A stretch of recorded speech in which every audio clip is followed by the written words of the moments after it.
Hi friends, கத்திரிக்காய் பச்சடி சூப்பரான டேஸ்ட்டில் ரொம்ப ஈஸியாக எப்படி செய்யலாங்கிறத பார்க்கலாம். வாங்க வீடியோக்குள்ளே போகலாம். கத்திரிக்காய் பச்சடி செய்கிறதுக்கு 3 ஸ்பூன் அளவுக்கு நல்லெண்ணெய் எடுத்துக்கோங்க. நல்லெண்ணெய் கொஞ்சம் காயிட்டும். காஞ்சோடனே கடுகு, ஜீரகம், மிளகு, லைட்டாக வெந்தயத்தையும் சேர்த்துக்கோங்க. நல்லா புரியட்டும்.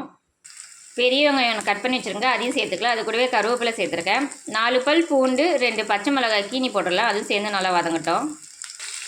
கத்திரிக்காய் இந்த மாதிரி நல்லா குட்டி குட்டி கத்திரிக்காய் வாங்கி இந்த மாதிரி சிறு சிறுதாக கட் பண்ணிக்கோங்க.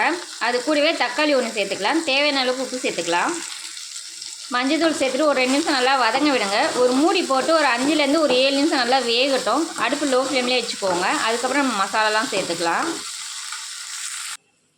அரை கப் அளவுக்கு வேர்க்கடலை வேர்க்கடலை தோல் நீக்கி எடுத்துக்கிட்டேங்க. அதை மிக்ஸி ஜாரில் சேர்த்துக்கலாம். இது கூடவே 2 ஸ்பூன் வெள்ளை எள்ளு சேர்த்து நல்லா பேஸ்ட் மாதிரி அரைச்சி எடுத்துக்கலாம். மிளகாத்தூள் 1 ஸ்பூனு, தனி மிளகாத்தூள் 1 ஸ்பூன் சேர்த்துருங்க. அரைச்சி வச்ச விழுது சேர்த்து ஒரு 2 நிமிஷம் நல்லா கலந்து விட்டுருங்க. மசாலாலாம் காயில் இறங்கவே நல்லா கலந்து விட்டாச்சு. இப்போ இதில் புளி ஒரு எலுமிச்சப்பழ அளவுக்கு எடுத்து வச்சுருக்குங்க. அதனால் கரைச்சி எடுத்து வச்சுருக்கேன். அதையும் நம்ம இதோடு சேர்த்துக்கலாம்.